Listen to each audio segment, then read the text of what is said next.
নির্বাচন একেবারে নিশ্চিত বলা যাবে না। ইন্টারিম কি চায় মনে প্রাণে ইলেকশন হোক? এনসিপি কোনো সিটেই দুই একটা ছাড়া 5% ভোট পাবে না, 2%ও পাবে না। হাদি হত্যাকাণ্ড এই ইলেকশনকে পিছিয়ে দেওয়ার জন্য একটা গ্রেটার প্ল্যানের একটা অংশ আমি মনে করি। জামাত কি অ্যাকচুয়ালি নির্বাচন চায় এই মুহূর্তে? জামাত তো অনেক সময় এক কথা বলে, কাজ করে অন্যরকম। এটা তো আমরা অতীতে দেখছি। এবং আপনি দেখেন যে তারা যে একটা ডিসাইডফুল অর্গানাইজেশন, যে তাদের একটা বিরাট অংশ ছাত্রলীগের মধ্যে লুকাই ছিল। হেলমেট বাহিনী হিসেবে তারা কাজ করছে। হেলমেট বাহিনী হিসেবে তারা মানে ছাত্রলীগের ভিতরে ছিল, পলায় ছিল, বা ক্যামোফ্লেজে ছিল। সুতরাং তাদের মতিগতি সঠিকভাবে বোঝা কিন্তু কঠিন। আরেকটা বিষয় আপনি বোঝার চেষ্টা করেন, বা আমরা করি, সেটা হচ্ছে জামাতের ইলেকশন করে তো সে ক্ষমতায় আসতে পারতেছে না। সে যে আপনার প্রধান বিরোধী দল হবে সেটারও তো আপনার এই নাই, মানে সিওরিটি নাই। কারণ কি আপনার এখানে আওয়ামী লীগের ভোটকে আপনারা ইগনোর করে যাচ্ছেন। ইগনোর করাটা ঠিক হবে না। আওয়ামী লীগ নাই, কিন্তু আওয়ামী লীগের ভোটার আছে। তারা কোন দিকে যাবে? তারা কি জামাতে ভোট দিবে? তারা কি জাতীয় পার্টিকে ভোট দিবে, ক্যান্ডিডেটকে? নাকি সরি, এই বিএনপির ক্যান্ডিডেটকে ভোট দিবে, না বিদ্রোহীদেরকে ভোট দিবে, নাকি জাতীয় পার্টিকে ভোট দিবে, বা তাদের ক্যান্ডিডেটকে দাঁড়া করাবে? দাঁড়া গেছে কিনা অলরেডি যেসব জায়গায়, যে 40টার মতো কোর সিট আছে আওয়ামী লীগের। এই চিন্তা যদি আপনি করেন, তাহলে জামাতের সামনে আপনি যে একেবারে নিশ্চিত প্রধান বিরোধী দল হওয়া, সেটা কিন্তু অতটা নিশ্চিত না। আমি একটা স্ট্যাটিস্টিক্স বলি। পপুলার ভোটটা দেখেন, যে ইলেকশন গুলি মোটামুটি গ্রহণযোগ্য ছিল কেয়ারটেকার আন্ডারে, যেমন 91-এ জামাতের পপুলার ভোটের সংখ্যা পার্সেন্টেজ ছিল 12% সামথিং, এবং সেটা ছিল বিএনপির সাথে সমন্বয় করার ফলে। আপনার 96-এ জুনের ইলেকশনে জামাতের পপুলার ভোট ছিল 8%। আপনার 2001-এ এসে তার পপুলার ভোটের পার্সেন্টেজ হচ্ছে 4% সামথিং। আর 2008-এ তাদের ভোট হচ্ছে 4%, 4.3%, এবং দুইটা মাত্র সিট পাইছে। ধারাবাহিক ভাবে কিন্তু জামাতের ভোট কমছে, ধারাবাহিক ভাবে।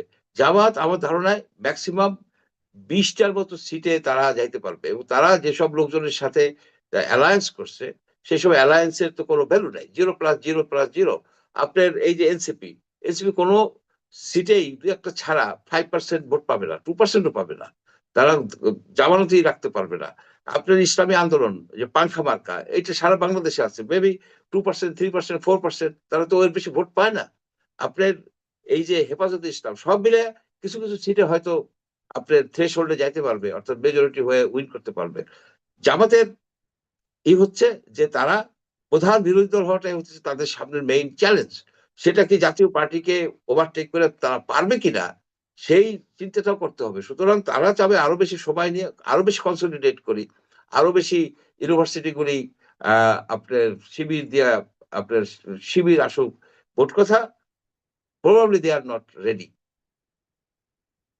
এই আলোকে যদি আপনি দেখেন, একমাত্র বিএনপি চাচ্ছে হার্ট অ্যান্ড সোল যে ইলেকশন হোক, ইলেকশন হইলে তারা নিশ্চিত ক্ষমতায় যেতে পারবে। অন্য পার্টিগুলি they are not so interested. এবং উপর দিয়ে কথা তো বলবে, লিপ সার্ভিস তো আমাদের দেশে থাকে, যে ইলেকশন হওয়া উচিত, ইলেকশন হওয়া উচিত। আপনার কি কেয়ারটেকার গভর্নমেন্ট যারা আছে, তারা কি কেয়ারটেকার তো না, ইন্টারিম গভর্নমেন্ট। ইন্টারিম কি চায় মনে প্রাণে ইলেকশন হোক? এখানে তো একজন বললো যে আমরা তো কোনো ম্যান্ডেট টাইম ফ্রেম নিয়ে আসিনি। আর একজন প্রথম দিকে বললো ইলেকশন নিয়ে এত বেশি চেঁচামেচি করবেন না। ইউনূস সাহেব বলা শুরু করলো মাঝের দিকে যে আমাকে তো অনেকে 5 বছর থাকতে বলে, কেউ তো 10 বছর থাকতে বলে। এই পরিপ্রেক্ষিতে যে নির্বাচন একেবারে নিশ্চিত বলা যাবে না। আমরা অতীতে দেখি 2006 সনে যে নির্বাচনটা হচ্ছিল, যেখানে আওয়ামী লীগ এটাকে বর্জন করছিল, সেই ইলেকশনে কিন্তু সবকিছু হয়ে গেছিল, যাচাই বাছাই, তারপর উইথড্র হওয়ার পরে 22 জন 22 জন কিন্তু এমপি আনইলেক্টেড অলরেডি ডিক্লেয়ার হয়ে গেছিল সেই ইলেকশনে। সেই ইলেকশন তো বাতিল হয়েছে, তফসিল সহ। শুধু তফসিল, ইলেকশন কমিশনও তো বাতিল হয়ে গেছে। এই ক্ষেত্রে আমার এই হচ্ছে যে ইলেকশন নিয়ে যা কিছু হচ্ছে হাদি হত্যাকাণ্ড এই ইলেকশনকে পিছিয়ে দেওয়ার জন্য একটা গ্রেটার প্ল্যানের একটা অংশ আমি মনে করি। হয়তো নিটিগ্রিটি জানি না, জানবো না। হাদি হত্যাটা কে করে ফেলছে, আপনার সাগর রুনি সিনড্রোমে নিয়ে গেছে। কখনো বলে সে আছে, সেটা সাহিদ সাহেব বললেন, সেটা সাহেব সে ইন্ডিয়া আছে, কেউ বলে দুবাই, এই সেই। আসল ঘটনা হচ্ছে যে সরকারের ছিল না, মানে ইচ্ছা নাই এদেরকে বাইর করে আনার। সরকার মানে কেয়ারটেকার গভর্নমেন্ট। কেয়ারটেকার গভর্নমেন্ট মানে তারা ইলেকশন পিছাতে চায়। এখন আপনি দুইয়ে দুইয়ে চার মিলে পারেন কিনা দেখেন।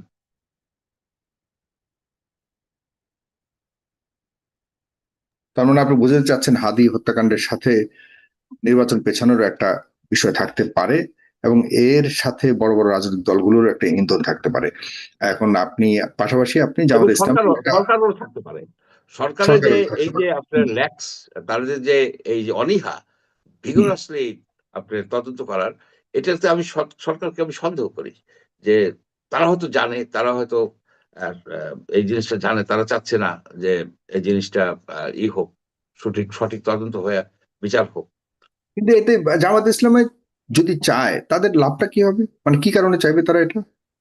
তারা চাইবে যে তারা বর্তমানে জামাত ইসলাম এক ধরনের ক্ষমতা এনজয় করে, কারণ হুম। ধরেন 4টি ইউনিভার্সিটিতে জামাত ইসলামের এই শিবিরের ডমিনেন্ট, তারা একেবারে তারা তাদের কন্ট্রোলে 4টি ইউনিভার্সিটি।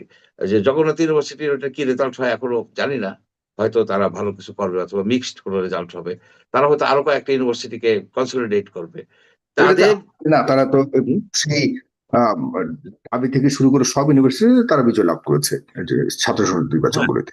তো অলরেডি সুতরাং তাদের তাদের জন্য পক্ষ চলেই গেছে, তাদের পক্ষ তো চলেই গেছে এই বিষয়গুলি, নির্বাচনগুলি। এখনো সামনে নির্বাচন আটকে রেখে তাদের লাভটা কি? তাদের লাভটা হচ্ছে কি দেখেন, যে তাদের কিন্তু এখন পর্যন্ত পাবলিক ওপিনিয়ন তাদের পক্ষে খুব একটা না।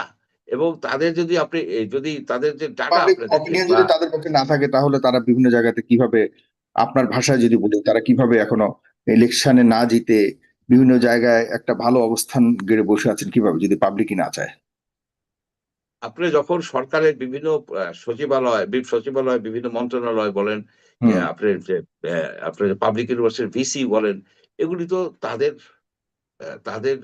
লোকজন এখানে আছে, তাদের হুম। লোকজন আছে। তারা আরো বেশি তার কনসলিডেট মানে তাদের করবে একটা শক্ত এটার অবস্থান মাধ্যমে। আছে ওসব জায়গাতে, সেই কারণে তারা আচ্ছা, পারছে শক্ত অবস্থান বাইরের আছে, পক্ষে, আরো যেটা বেশি শক্ত অবস্থানে বিএনপিরও তো থাইকা আছে, বিএনপিরও আছে, দুই উভয় দলেরই আছে, বড় বড় দুই আছে। দলের সব আপনার জায়গাতেই আছে। বিএনপি যদি ক্ষমতায় আসে, হুম। তাদের এই শক্ত হুম। অবস্থানটা তো অনেকটা দুর্বল হবে। বিএনপি কি আপনি মনে করেন, যারা জামাতের যেসব অ্যাপয়েন্টি আছে, তাদের যারা রিটায়ার করবে বা তাদের চাকরি শেষ হয়ে যাবে, তাদেরকে কন্টিনিউ করতে দিবে? দিবে না। হুম। সেখানে বিএনপির লোকজনকে আনবে। হয়তো আউটরাইট তাদেরকে বাদ দিয়ে দিবে না। কিন্তু নতুন করে তো আর জামাতের লোকরে তারা অ্যাডমিনিস্ট্রেশনে ঢুকতে দেবে না। যেসব কন্ট্রাকচুয়াল জব আছে, অনেক জবই আছে, অনেক কিছু আ আ ইউনিভার্সিটি গুলিতে মোটামুটি তারা করে ফেলছে, জামাত এবং বিএনপি। সেই হিসেবে আমি মনে করি Jamaat is not ready to for election.